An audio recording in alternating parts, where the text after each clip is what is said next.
कर सकता। तो सीधी सी बात ये कि वहां जो लड़ने गए थे वो वानर थे, क्योंकि अगर वो अयोध्या से बुलाते वहां पर अपने सैनिकों को, भाई चतुरंगी सेना थी राजा दशरथ की, तो मगर वो उसे बुला नहीं सकते थे क्योंकि हम पहले ही वनवास में हैं, वहां के लोगों को हम बुला नहीं सकते। अब हम यहाँ रहे कहाँ रहे? जंगलों में। जंगल का राजा कौन था? किष्किंधा का नरेश बाली। तो बाली कौन था? वानर था, बंदर नहीं था। समझ रहे बात को? तो यहाँ पर उनको ऋषियों को उनके पिताजी ने आशीष दिया था, इतना ज्ञान उनको दे रखा था कि बेटा तुम अपने हाथ से कोई पत्थर कहीं भी पानी में छोड़ दोगे, कितना भी बड़ा छोड़ देना, डूबेगा नहीं। इन्होंने राम को समझाया, राम जी तुम्हारी सेना में नल और नील नाम के दो भाई हैं और उन दोनों को ऋषियों का आशीष मिला हुआ है, वो पुल बंधा सकते हैं और आप पार हो सकते हो। तो इस प्रकार से उनको बोला गया, भाई तुम हमारे साथ थे, हमें 3 दिन यहाँ पूजा करती हुई हो गई, ये 3 दिन तुमने हमारे बेकार कर दिए। तुम पहले ही बता देते महाराज पुल हम बना देंगे।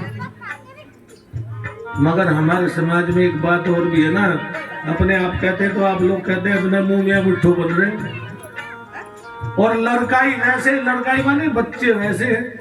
छोटे बच्चों का विश्वास कौन करता है कि ये पुल बना देंगे? और श्रीमान जी वो पुल ऐसा है, ना उसमें लोहा लगा ना उसमें सरिया लगा, केवल पत्थर है, और पत्थरों पे भी उन्होंने एक विशेषता कर दी, उसमें श्री राम का नाम लिख लिख करके डाल रहे हैं, और वो पत्थर तरते जा रहे हैं।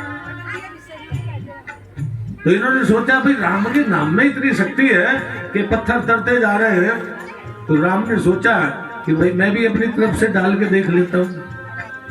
भगवान राम ने इधर उधर से निगाह बचाई। निगाह क्यों बचाई? कि अगर मेरे डालने से डूब गया तो मेरी बेइज्जती हो जाएगी, भाई इन बच्चों का तो डाला हुआ तर गया, मेरा डूब जाएगा। तो इन्होंने इधर उधर से निगाह बचा के सुभाष जी एक पत्थर छोड़ दिया। जब छोड़ा तो पत्थर तो डूबना ही था, ये पक्की बात है, डूब गया। इन्होंने सोचा थोड़ी सी गलती हो गई होगी, इसलिए दोबारा छोड़ देते हैं। उन्होंने दोबारा छोड़ा, मगर वो भी डूब गया। तो जब ये गाना बनाया था किसी ने कि राम से बड़ा राम का नाम, राम जी आप तो बड़े थे ही थे, मगर आपका जो नाम है वो आपसे भी बड़ा है। जिस दिन से राम की जयकार हो रही है उस दिन से हम हर काम में जीतते चले जा रहे हैं। 500 साल के बाद राम मंदिर बना है ना, उससे पहले नहीं बन सका। राम रथ यात्रा जब निकली, लोगों में जागृति हुई, लोगों ने राम राम कहना शुरू करा। मगर ये हिंदू हमारा इतना आलसी है, कहते कहते इतने दिन लगा दिए, और पहले से जय श्री राम हो जाती तो ये काम कभी का हो गया होता। मगर जय श्री राम कहने की हिम्मत क्यों नहीं थी? हमारे दूसरे लोग जय श्री राम कहने पर आज भी लड़ बैठते हैं। भगवान का नाम भी हम नहीं ले सकते, दूसरा अकबर अल्लाह हो करके हमें मार जाता है, गला काट देता है, मगर हम जय श्री राम नहीं कह सकते, वो भी हमारा जो क्रिमिनल लगता है। तो यह है भगवान विश्वकर्मा की विशेषता, जिन्होंने भगवान के भी काम बनाए हैं। उन्होंने विश्वकर्मा की पूजा कराई। जब पदभार संभाला तो थोड़ा सा सुधार हुआ था, मगर जब मोदी जी आए, मोदी जी ने आते ही रिवर फ्रंट बनाया, वहां सबसे पहले भगवान विश्वकर्मा की पूजा हुई। आपने देखा उस गेट में जब गए थे वहां लिखा होगा, देखा था ना आपने, विश्वकर्मा पूजा स्थापना रिवर फ्रंट के लिए। कहते कि सरदार वल्लभ भाई पटेल का जो स्टैचू बना उसको भी स्थापित किया, तो पहले विश्वकर्मा की पूजा की। जब विश्वकर्मा की पूजा संसार में होने लगी तो आपके सब काम बनने लगे। नहीं, जो कोर्ट हमें फेल कर देते आज वही कोर्ट हमें जिता रहे हैं।